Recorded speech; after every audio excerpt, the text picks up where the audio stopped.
అఖిలాండ కోటి హైందవ బంధువులందరికీ మీ శ్రీరామచంద్రమూర్తి గురుస్వామి నమస్కారములండి. ముఖ్యంగా రాహుకాలంలో అమ్మవారికి నిమ్మకాయ దీపాలు కాకుండా వేరే పూజలు గుడిలో కానీ ఇంట్లో కానీ చేసుకోవచ్చా?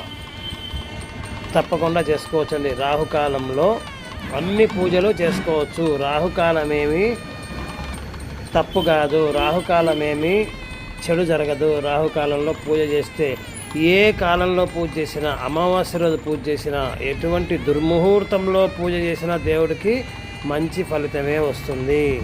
మరి ముహూర్తాలు ఎప్పుడు చూసుకోవాలండి అంటే, మనుషుల కోసం, మన కోసం మనం ఏమన్నా ఇల్లు కొంటున్నాం, బండి కొంటున్నాం, వ్యాపారం ప్రారంభిస్తున్నాం, మనుషుల కోసం చేసుకునేటటువంటి వాటికి మాత్రమే ముహూర్తాలు చూసుకోవాలండి. దేవుడి పూజలు 24 hours 24 గంటలు 365 రోజులు ప్రతి సెకను కూడా చేసుకోవచ్చు. శ్రీమాత్రే నమః.